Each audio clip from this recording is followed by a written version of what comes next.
Hello friends, आप Mukesh Goyal. I hope कि आप सारे बहुत अच्छे हैं। और फ्रेंड्स, आज हम बात करेंगे जो अपना यूजीसी एनटीए नेट जेआरएफ का जो पेपर 1 है उसके कुछ इम्पोर्टेंट क्वेश्चंस के बारे में बात करेंगे। और बिल्कुल चित्त को रिलैक्स करके मन की शांति से हर कंसेप्ट को समझने की कोशिश करेंगे।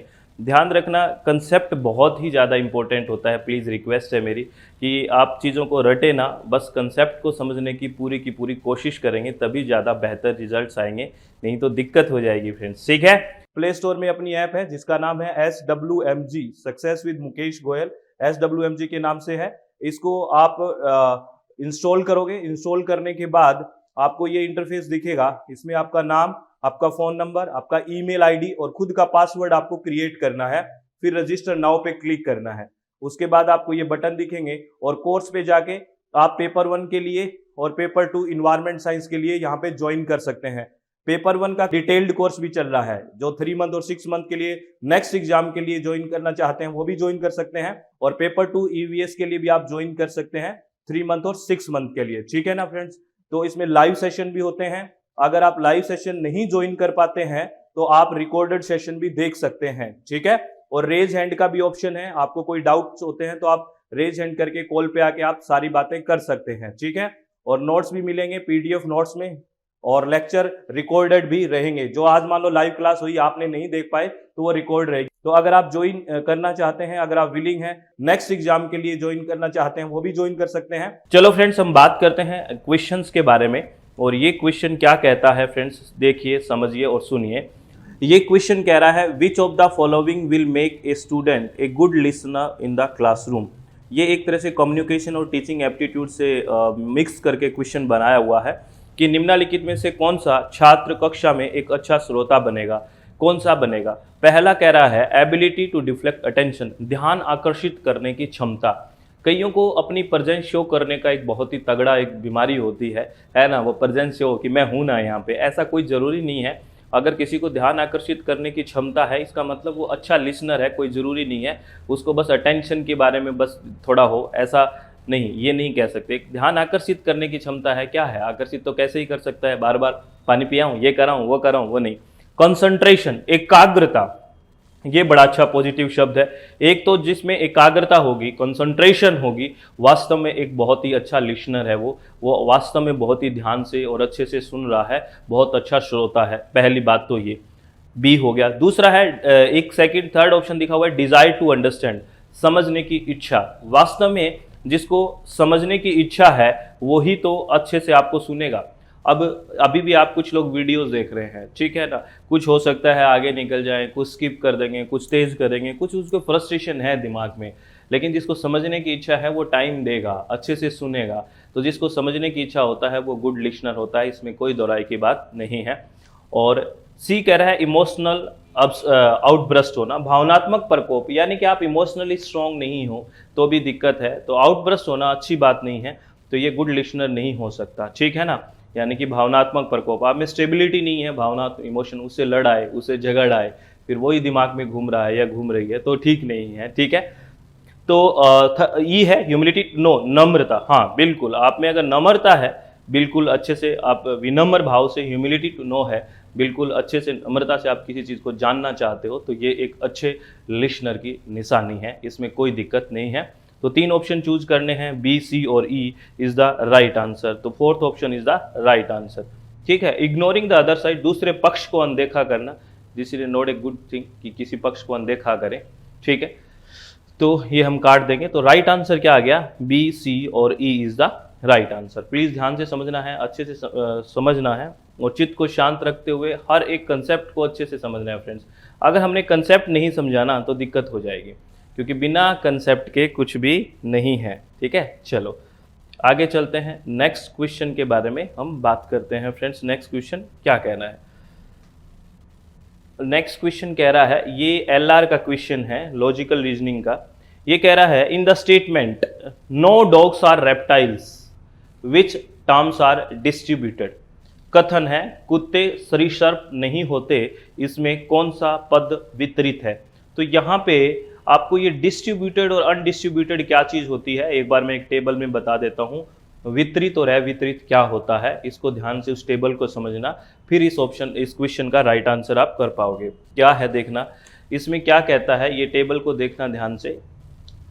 ये टेबल देखो, अगर कोई यूनिवर्सल अफर्मेटिव स्टेटमेंट है, यूनिवर्सल यानी कि सार्वभौमिक, अफर्मेटिव यानी कि सकारात्मक, आपसे ये भी पूछ लेते हैं कि कौन सा सार्वभौमिक सकारात्मक सेंटेंस है, यूनिवर्सल अफर्मेटिव है, तो वो कौन सा होगा, या तो वो ऑल से शुरू होगा, किससे शुरू होगा, ऑल से, या फिर एवरी से, क्योंकि सबके बारे में कह रहा है, सार्वभौमिक है, तो या ऑल या एवरी से शब्द होगा।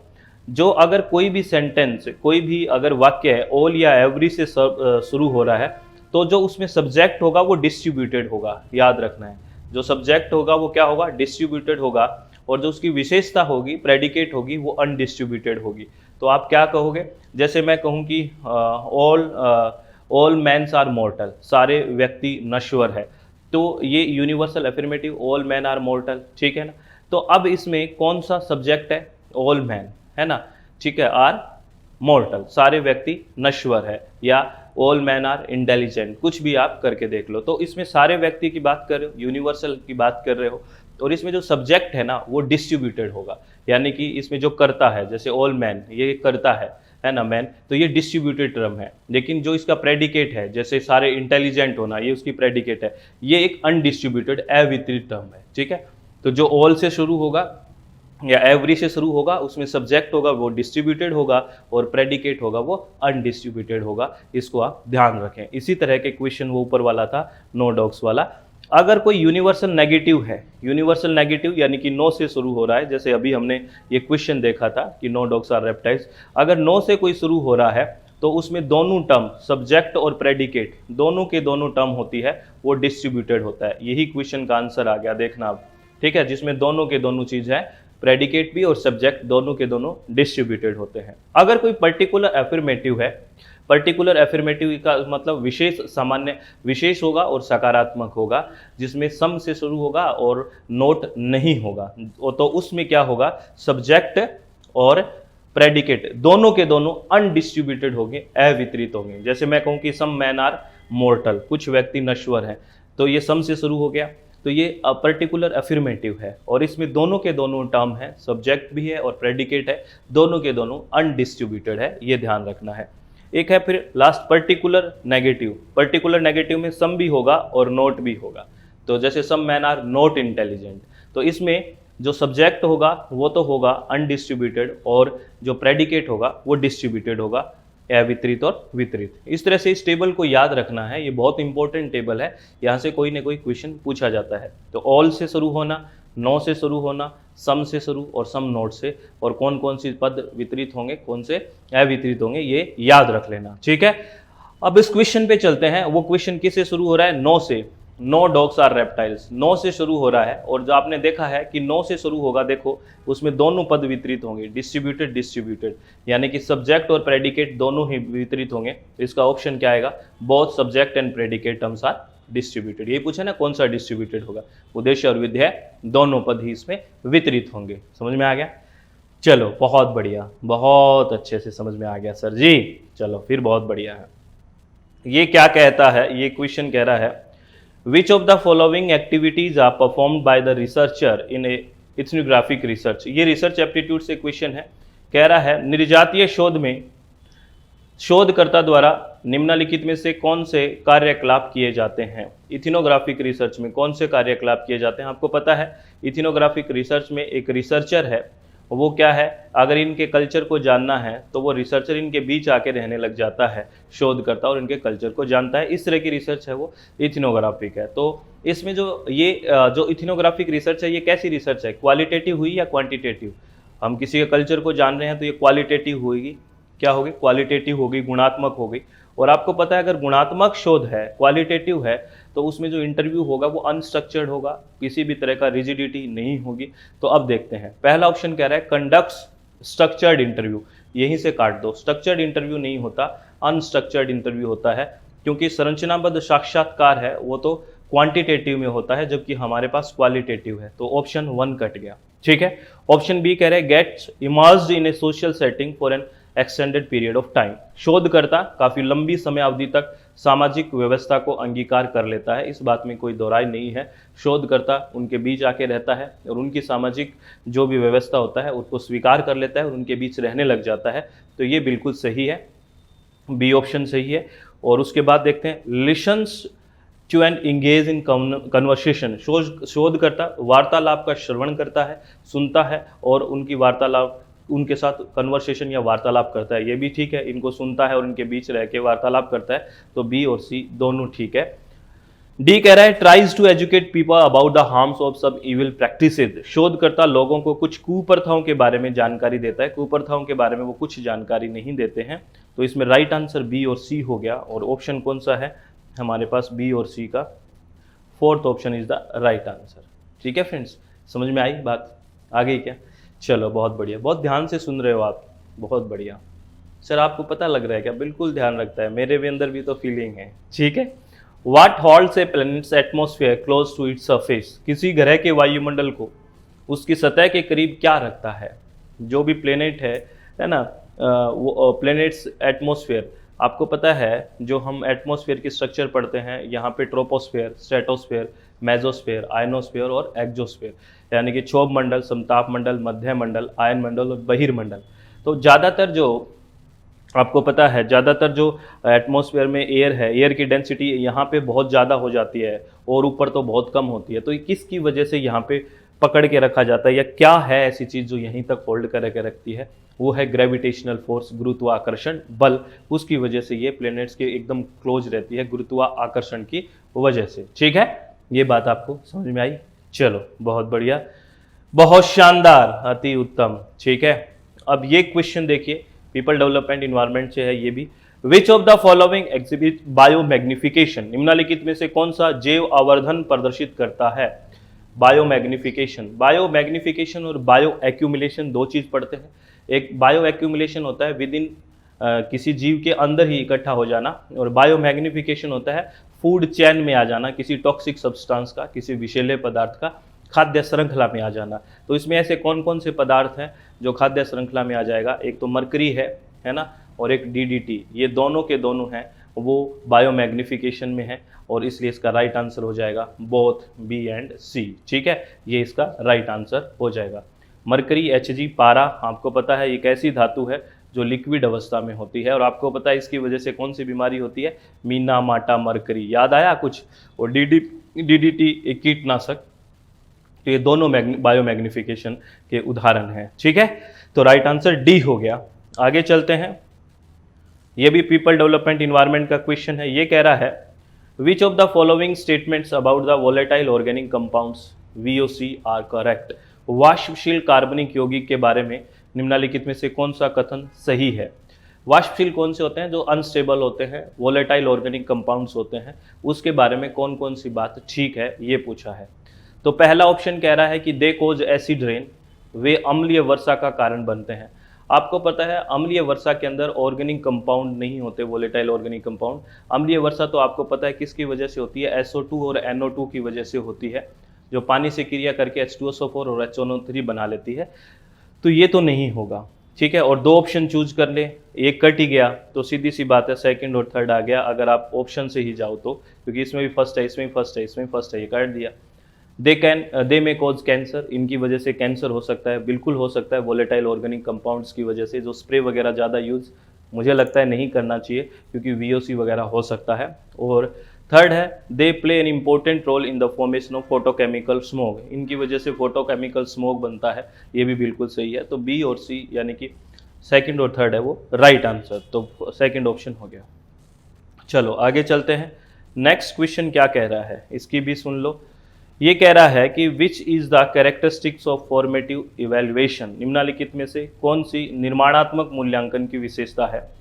आपने कई सारे मूल्यांकन की बात करी है, ठीक है ना, formative, summative, criteria, reference, norm reference, ipsative, qualitative, quantitative, scholastic, non scholastic, इनमें ही एक फॉर्मेटिव इवैल्यूएशन हमने बात की थी, जो रेगुलर बेसिस पे यानी कंटिन्यूस बेसिस पे ड्यूरिंग द स्टडी होता है, वो फॉर्मेटिव इवैल्यूएशन होता है। तो इसमें ऐसा ही ऑप्शन आपको एक कीवर्ड याद रखना है, evaluation is conducted during teaching, है ना, बस मूल्यांकन शिक्षण के दौरान किया जाता है तो उसको कहते हैं फॉर्मेटिव। जैसे आपको पढ़ाते पढ़ाते बीच में कोई क्वेश्चनिंग पूछना, ये बात करना, ये सब क्या है, ये फॉर्मेटिव इवैल्यूएशन है। ठीक है, ये बेसिकली इनफॉर्मल होता है, अनौपचारिक होता है।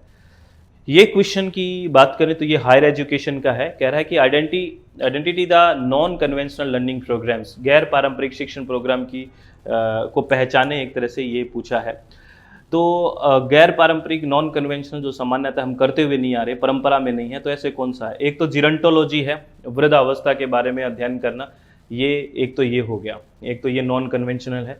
एक एथिकल हैकिंग, हैकिंग को सिक्योरिटी चेक करने के लिए एथिकल हैकिंग भी सिखाई जाती है, तो ये भी हो गया। और एक पेट ग्रूमर्स है ना, जो पालतू जो जानवर होते हैं उनके बारे में स्टडी। तो ये तीनों के तीनों 1, 3 और 5 ये नॉन कन्वेंशनल है, गैर परंपरागत है। ये क्वेश्चन भी पैटर्न सही है, हर बार आ ही जाता है। तो 1, 3 और 5 इज द राइट आंसर। 1, 3 और 5, 1, 3 और 5, fourth option is the right answer. चलो बहुत बढ़िया। नेक्स्ट ये क्वेश्चन क्या कह रहा है? ये क्वेश्चन कह रहा है select the option that contain only optical storage media. Optical storage media मतलब एक तरह से प्रकाश के माध्यम से है। आपको पता है स्टोरेज कई तरह से है, जैसे मैग्नेटिक फील्ड पे होता है, चुंबकीय क्षेत्र में होता है, एक तो जैसे हार्ड डिस्क वगैरह है, ठीक है ना। SSD जो है उसमें इलेक्ट्रिकल फील्ड विद्युत क्षेत्र में होता है। और ऐसी ऑप्टिकल स्टोरेज कौन सी है जो प्रकाशीय है? इसमें जो ये DVD, CD, ब्लू रे डिस्क होती है और CD, RW, ये सारे के सारे किस में आता है? ये ऑप्टिकल स्टोरेज डिवाइस है, याद रखना ये, ठीक है ना। ऑप्टिकल, आपने वो ये रेज पढ़ती है, ऑप्टिकल है, ये बेसिक सा क्वेश्चन है। उसके बाद में ये क्वेश्चन है टीचिंग एप्टीट्यूड से। ये क्या कहता है? In which level of teaching the activities of structuring, guiding and closely supervising the students behaviour predominate. शिक्षण के किस स्तर में छात्रों के व्यवहार को संरचित करने, मार्गदर्शन करने और बारीकी से निरीक्षण करने की गतिविधियों की भविष्यवाणी की जाती है? आपको पता है क्लोजली सुपरवाइज किस में करते हैं हम? क्लोजली, बिल्कुल क्लोजली, यानी कि बहुत तगड़ी मॉनिटरिंग करते हैं मेमोरी लेवल में, ठीक है ना। बिल्कुल जो क्लोजली तो यहीं सुपरवाइज करते हैं, यहाँ टीचर एक प्रधान होता है, सेंटर में होता है, तो मेमोरी लेवल हो गया। ठीक है फ्रेंड्स, बहुत बढ़िया। ये भी हायर एजुकेशन से ही क्वेश्चन मान सकते हैं कि MHRD की स्कीम है विद्वान, इसका क्या एम है? तो आपको पता है MHRD की जो स्कीम है विद्वान, इसमें कोई भी क्या है, डाटाबेस तैयार करना, विद्वानों को मिलाने के लिए उसका डाटाबेस तैयार करना, creating a database and national research box. तो ये इसमें आपस में सारों के डाटाबेस तैयार करना, जो बहुत ही अपने महारथी हैं उनका डाटाबेस तैयार करना, ये विद्वानों को मिलवाने वाली बात है। ठीक है, चलो बहुत बढ़िया। नेक्स्ट क्वेश्चन ये स्केल से है, ये रिसर्च एप्टीट्यूड से ले सकते हैं, स्केलिंग का क्वेश्चन है।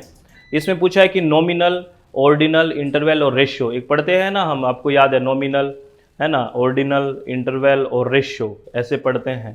तो आपको पता है एक धीरे धीरे डेवलप हो जाता है। सबसे जो डेवलप है वो रेशियो स्केल है, जो सारी चीज़ बताता है, एब्सोल्यूट, जीरो वगैरह। तो नॉमिनल में क्या है? क्लासिफिकेशन, ओनली क्लासिफिकेशन बताएगा। तो 1 और 2 कौन से में है? 1 और 2 सिर्फ इसी में है, ऐसे ही हो गया क्वेश्चन। नॉमिनल में सिर्फ क्लासिफिकेशन, नेम, जेंडर, यही सब बताता है, तो नॉमिनल में ये हो गया। ऑर्डिनल में क्लासिफिकेशन के साथ ऑर्डर भी हो गया। इंटरवल में क्लासिफिकेशन, ऑर्डर और इक्वल यूनिट्स हो गई, और रेशियो के अंदर सारी चीज़ें हो गई। तो ये हो गया, बहुत बेसिक सा क्वेश्चन है और उठ के आ जाता है मैच करने के लिए, तो आप कर ही दोगे। ठीक है, चलो बहुत बढ़िया। मेरी मुंह की तरफ मान ना देखो, इसको समझो भी, ठीक है, समझना भी है। In which of the following sampling method employed in research the unit comprise of sample are given equal and independent charge. शोध में प्रयुक्त निम्नलिखित में से कौन सी प्रतिदर्श विधि में प्रतिदर्श के एकक समान और स्वतंत्र प्रकृति के होते हैं? तो आपको एक बात तो पता ही होगा फ्रेंड्स कि हम 2 तरह की सैम्पलिंग बेसिकली करते हैं, ठीक है ना, प्रोबेबल और नॉन प्रोबेबल। और प्रोबेबल में जो भी होती है, ठीक है ना, प्रोबेबल में every sample have the equal chance वाली बात होती है। तो वही कह रहा है कि इक्वल और इंडिपेंडेंस कौन सा है? तो कोटा सैम्पलिंग नॉन प्रोबेबल है, डायमेंशनल भी और स्नोबॉल भी। तो ये कौन सा है? क्लस्टर है, जो लार्ज पॉपुलेशन के लिए की जाती है, और होमोजीनियस यानी कि सममांगी के लिए की जाती है। इसमें इक्वल और इंडिपेंडेंट चांस होता है हर एक सैंपल को। Every sample have the equal chance, क्योंकि ये प्रोबेबल का ही एक तो उदाहरण है। ठीक है, चलो बहुत बढ़िया। नेक्स्ट क्वेश्चन आईसीटी से मान सकते हैं कि विच of the following communication technologies employees the synchronous communication. एक होता है सिंक्रोनस और एक होता है एसिंक्रोनस, समकालिक और असमकालिक। आपने सुना है समकालिक वो होता है जो सेम काल, समान समय, सिंक्रोनस जैसे लाइव सुनना, ठीक है ना, तो ये सब समकालिक है। और जो हम रिकॉर्डेड वगैरह होता है ये सब एसिंक्रोनस होता है। तो वीडियो कॉन्फ्रेंस होता है वो एक, तो ये हो गया वीडियो कॉन्फ्रेंस, ठीक है। ये क्या है वीडियो कॉन्फ्रेंस? सिंक्रोनस होता है, समान समय वीडियो कॉन्फ्रेंसिंग चलती है, जिस टाइम बोलता है उसी टाइम सुनता है, लाइव चलता है, तो एक तो ये हो गया। और एक ये शब्द है इंस्टेंट मैसेज, एकदम तुरंत से तुरंत, तो लाइव वाली ही बात होगी। तो वीडियो कॉन्फ्रेंसिंग और तत्क्षण एकदम तुरंत संदेश, ये दोनों के दोनों सिंक्रोनस हो गए। ए और D is the right answer. जो ईमेल है, फॉर्म्स है, डिस्कशन फॉर्म वगैरह, ये सब एसिंक्रोनस के एग्जांपल है, विकिपीडिया और ये सब, ठीक है। तो ये चीज़ें आपको ध्यान रखनी है फ्रेंड्स, बहुत इंपॉर्टेंट बातें हैं, हर कंसेप्ट को समझने की कोशिश करनी है, अच्छे से समझना है। और ये कम्युनिकेशन से है question, which of the following group has the component of para language communication. Para language यानी कि भाषेत्र, जो नॉन वर्बल कम्युनिकेशन है, जिसमें किसी के हम वॉइस के पिच से, इम्पेसिस और इम्प्रेशन से किसी को पहचानते हैं। जो मैं एक एग्जांपल देता हूँ, मैं आपसे नाराज़ नहीं हूँ, वो वाला ही। इसमें सोशल स्पेस नहीं आएगा, सोशल स्पेस नहीं आएगा इसमें, किसी की स्वबल और प्रभाव से किसी चीज़ को समझना, ठीक है ना, ये सब किस में आता है? पैरा लैंग्वेज कम्युनिकेशन में, परभाषिक में। ये तो हमने कई बार बात कर ली है फ्रेंड्स, ठीक है। चलो बहुत बहुत धन्यवाद, आपने बहुत आराम से सुना, अच्छे से चित रिलैक्स करके हर कंसेप्ट को समझें। प्ले स्टोर में अपनी ऐप है जिसका नाम है SWMG, success with Mukesh Goyal, SWMG के नाम से है। इसको आप इंस्टॉल करोगे, इंस्टॉल करने के बाद आपको ये इंटरफेस दिखेगा। इसमें आपका नाम, आपका फ़ोन नंबर, आपका ईमेल आईडी और खुद का पासवर्ड आपको क्रिएट करना है। फिर रजिस्टर नाउ पे क्लिक करना है। उसके बाद आपको ये बटन दिखेंगे और कोर्स पे जाके आप पेपर 1 के लिए और पेपर 2 इन्वायरमेंट साइंस के लिए यहाँ पे ज्वाइन कर सकते हैं। पेपर 1 का डिटेल्ड कोर्स भी चल रहा है, जो 3 मंथ और 6 मंथ के लिए नेक्स्ट एग्जाम के लिए ज्वाइन करना चाहते हैं वो भी ज्वाइन कर सकते हैं। और पेपर 2 EVS के लिए भी आप ज्वाइन कर सकते हैं 3 मंथ और 6 मंथ के लिए, ठीक है ना फ्रेंड्स। तो इसमें लाइव सेशन भी होते हैं। अगर आप लाइव सेशन नहीं ज्वाइन कर पाते हैं तो आप रिकॉर्डेड सेशन भी देख सकते हैं, ठीक है। और रेज हैंड का भी ऑप्शन है, आपको कोई डाउट्स होते हैं तो आप रेज हैंड करके कॉल पे आके आप सारी बातें कर सकते हैं, ठीक है। और नोट्स भी मिलेंगे PDF नोट्स में, और लेक्चर रिकॉर्डेड भी रहेंगे। जो आज मान लो लाइव क्लास हुई आपने नहीं देख पाए तो वो रिकॉर्ड रहेगी। तो अगर आप ज्वाइन करना चाहते हैं, अगर आप विलिंग हैं, नेक्स्ट एग्जाम के लिए ज्वाइन करना चाहते हैं, वो भी ज्वाइन कर सकते हैं। तो प्लीज़, आपकी तैयारी बहुत अच्छी है और ये जो टाइम मिला है इस टाइम को आप अच्छे से यूज़ करें। आप लोगों से मेरी रिक्वेस्ट है, अगर यूज़ नहीं करोगे तो दिक्कत हो जाएगी, ठीक है ना फ्रेंड्स। तो आप हमेशा खुश रहें, चित्त को शांत रखें। ऑल द वेरी बेस्ट, बहुत बहुत धन्यवाद, thank you, thanks a lot friends.